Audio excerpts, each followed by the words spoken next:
Hi, I'm Ken Kessler, and welcome to the Sounds of Christmas podcast. If you're new to this podcast, I want to start by saying thanks for joining us. If you're not new, welcome back. Either way, I'm glad you're here. Now, to avoid any confusion, I want to say that there won't be any music played here. This is a place for conversation. I'll talk about Christmas music and some related topics, sometimes by myself and sometimes with guests. If you're looking for music, just go to soundsofchristmas.com and click on the tree or the player on the front page or on the Listen Now page. We play the best variety of Christmas music all year long. Well, except in October, when we play the best variety of Halloween music. This isn't the way I wanted to start this year of podcasts, but I certainly couldn't let Ronnie Spector's passing go by without saying something. She was known as the original bad girl of rock and roll, and that really went for all of the Ronettes. But Ronnie was the one out front. She's the one that really comes to mind when you think of that group, and certainly that description. Many have been talking about Ronnie since the news of her passing, sharing anecdotes and memories, and I guess what I'm doing here is pretty much the same. A story I had heard before, which was repeated when the Ronettes were inducted into the Vocal Group Hall of Fame, seems like a good place to start. When Ronnie and her sister and her cousin were teenagers and they weren't being the little ladies that their grandmother thought they should be, they were sent to their room for an indefinite period of time and encouraged to harmonize and sing together. Their grandmother thought maybe that way they'd stay out of trouble. As you can probably guess, they were good, really good. So good, in fact, that with the encouragement of their grandmother, they went to perform at an amateur night singing contest at the Apollo Theater. They didn't win that night, but they did get a manager who booked them for lots of local appearances. And that's really where things got rolling. Another anecdote following closely on the heels of that one took place on a night in 1961. Ronnie, her sister, and cousin were all dressed up for a night out. They were in short skirts, had their hair piled high, and they were standing in line at a club called Joey D's Peppermint Lounge. The manager saw them, and he thought they were the trio he had booked to perform that night. So he went out and confronted them and gave them the, "What are you doing out here? Come on, get inside, get on stage. People are waiting." And they went along with it. He ushered them into the club, onto the stage, and they performed. Those in attendance loved them, and they were quickly signed to appear at that club regularly. They had been known as the Darling Sisters and then were renamed Ronnie and the Relatives for their first recordings.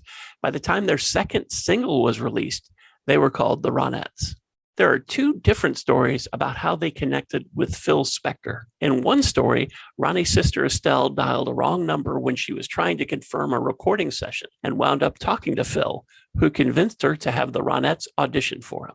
The other story says that a staffer from 16 magazine introduced Phil Spector to the Ronettes when he was in New York looking for groups to add to his label. I really hope the first one is true, but I don't think we'll ever know for sure. Since this is a Christmas music podcast, I'd like to talk about what happened next as it relates to Christmas music. Most of the rest of Ronnie's story has been on TV and also in her autobiography. And that isn't to suggest that I have some exclusive Christmas music info about her. I just like to focus on Ronnie's Christmas music.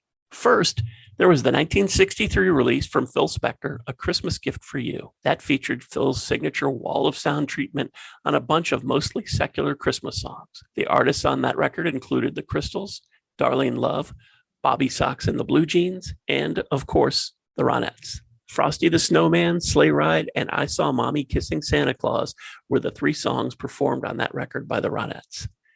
Ironically, just a couple weeks ago, the Ronettes' version of Sleigh Ride entered the top 10 on the Billboard charts for the very first time, almost 60 years since they'd been in the top 10 at all.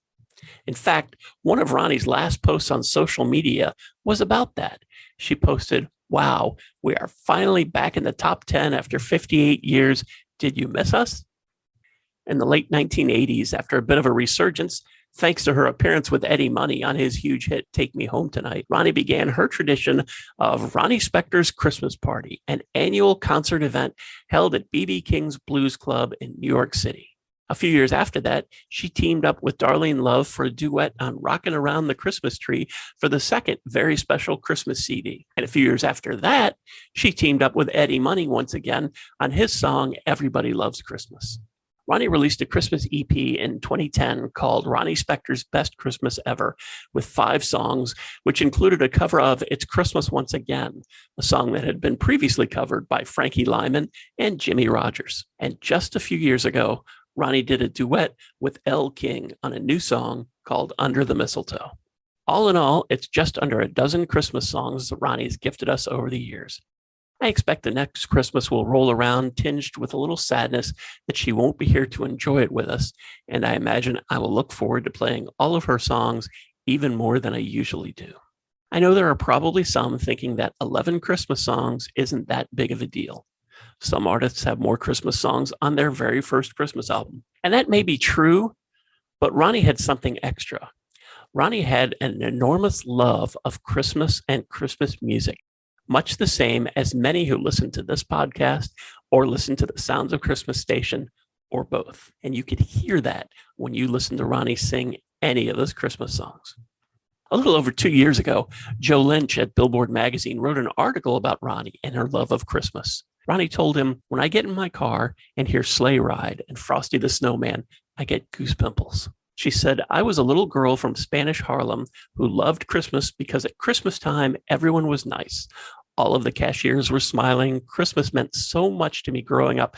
From September, I started counting off on my calendar to December 25th. My father would take me and my sister to Radio City every Christmas, not to ice skate, but to watch people ice skate. And the same thing, we'd look in the windows of Macy's, the windows of Lord & Taylor, but we didn't go in and buy stuff, but just the lights, the snow, the great toys in the window. That's all I needed back then. It was a humble beginning, but I didn't know there were rich people. I just loved my little childhood. It's the most amazing time of the year." It has been heartwarming to see the outpouring of love for Ronnie across social media.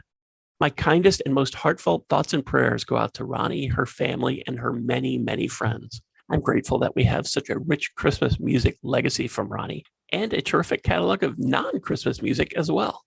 Thanks so much for listening, helping me share some Christmas spirit, and for helping this podcast continue to grow. Since you're listening to this now, you've obviously found us somewhere.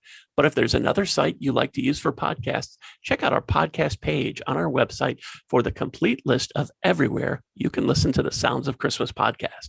And the website is soundsofchristmas.com. Then just click on the podcast tab. For the Sounds of Christmas station, to listen to the music, you'll need to stick with our website or our app in the Google Play Store. If you have comments or suggestions, feel free to reach out to me on social media or through our website. Thanks again, and may you always believe in Santa Claus.